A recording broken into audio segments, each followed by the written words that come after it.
Hey y'all, out here at the 2016 Kavalcade of Kool at the Auctions America Park in Auburn, Indiana. And I got a 1970 drag pack Torino Cobra with a really cool story behind it I think you're really gonna enjoy. So let me get the camera turned around and we'll take a quick look at it. Troy, thanks so much for bringing this car out. Thank you very much. I'm glad to be here. Tell me a little bit about it. This car belonged to my dad. My dad got killed in a car crash in 1976. He had 3 of these Cobras. One of them, unfortunately, when he got killed, we went with it, burned up in a car crash. But this car sat out in the backyard of my grandma's, her farm, right outside of her kitchen window from 76 to 88. She had passed away by 85 or so, and my uncle, when I turned 18, he gave me this car for my graduation present. And it's been 28 years, but I finally finished it up, restored it for my kids, and I'm just glad to be out driving. How long did it take you once you got it from your uncle to get, I guess, all these years? Well, I was 18 years old when I got it, so you know, that was one of those, didn't have any time, didn't have any money for sure. Right. And you know, once I started looking around at cars, and the reproduction market for Torino 7071 is hardly anything, so I found out it was a lot easier to buy a whole car to get what I wanted, and then, you know, keep that and then sell the rest. So right. I've had about 40 cars since then, and that's kind of helped me, you know, just pick up parts that I needed for mine here and there. And then I had a good friend of mine, John Murphy, that I sold him a Torino 10 years ago, and he said, we're going to fix this car up if you want. So I said, let's do it. So we just finished it in January 2016. Is this the original color? Yes, everything? It is. Yes, this is a Calypso Coral, or sometimes called Vermilion, but this is the original color, the orange with the black shaker hood, blacked out. This is a drag pack Torino Cobra, so it's one of the rare ones, factory built from the factory to go quarter mile at a time. Wow, that is a nice car, brother. Thank you so much. Man, it's nice in here. Is this stock? Yes, it is. It was a factory automatic on the column, bench seat. For the 70 Torino Cobra, the standard was you know, the 4-speed was actually from the factory standard. The automatic had to be ordered, and so that's kind of a rarity in itself, and to have a bench seat automatic 70 Torino Cobra. What's this parts that didn't fit? Well, that is a factory ribbon tack, and if you can see some of the stuff on the dash where the ribbon tack goes, my dad put on here with a label maker, ribbed to 6,000 hang on, all this kind of different stuff here.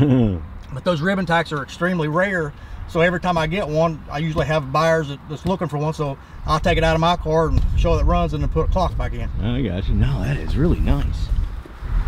Yeah, he liked that label maker. Right? He loved the label maker. You know, that's some of that stuff. This is like a time capsule. You know, right? When I was just a little kid, you know, 6 or 7 years old, my grandma wouldn't let me look at it. You know, she had a lot of sentimental value to it, and when I finally got it, I saw all the stuff that he put, his name, my mom's name, his name, age, you know, his social security number. That's something you never put nowadays. No, no. Worry about people, but you know, just silly little stuff that he put. I just love it. You know, hell on wheels, warning, engage brain before starting, super snake. You know, that's just kind of stuff that. Sugar puss. Yeah, sugar puss. That must have been my mom's nickname. Yeah. No, man, a really nice car, bench seat. Yes. You would think cars like this would have buckets, but well, a lot of times they didn't. Well, a lot of times they didn't. You know, and from talking to some of the old time racers, the bench seat was lighter than bucket seats. That's so exactly you know, right. That might have been another thing. So. Yeah, 1 seat versus 2. You know, right. Put your honey right in the middle. Your honey rides with you. So that's it. That might have been another reason. For sure. Sure clean under here, Troy. Yeah, I'm really happy with the engine, how it all worked out. This is a factory 429 Super Cobra Jet motor, and you know, the things that I did with it is I wanted to have fun making a play toy, so it's now a 521 stroker.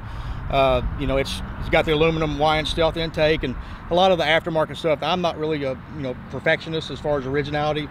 I wanted the go fast goodies, so that's kind of. You're not a purist. No, not at all. Cool dude. Yeah, I like the fast parts. And now, did you keep the original motor at home or something? No, like I think it was around 78 or 9. The original engine and transmission was sold out of it, and you know, I just. Is that uncle that did that? Well, I'm not sure.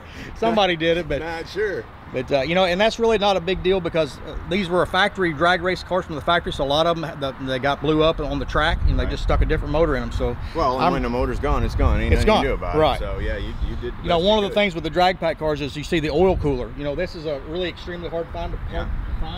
You know, so that's the oil cooler setup. That kind of tells you how it's a Super Cobra Jet engine instead of a Cobra Jet. Big difference in horsepower. And how much horsepower is this one putting out? This is probably close to 600. I've never had it on a dyno, and I don't know that I care to. It's just a kind of a big play toy for me and my kids. So I'm hoping it's around 600 horse. So there you go, from a 2016 Kavalcade of Kool, Auctions America Park in Auburn, Indiana, 1970 Cobra Jet, Torino. How cool is that? Hope you all enjoyed it. See ya!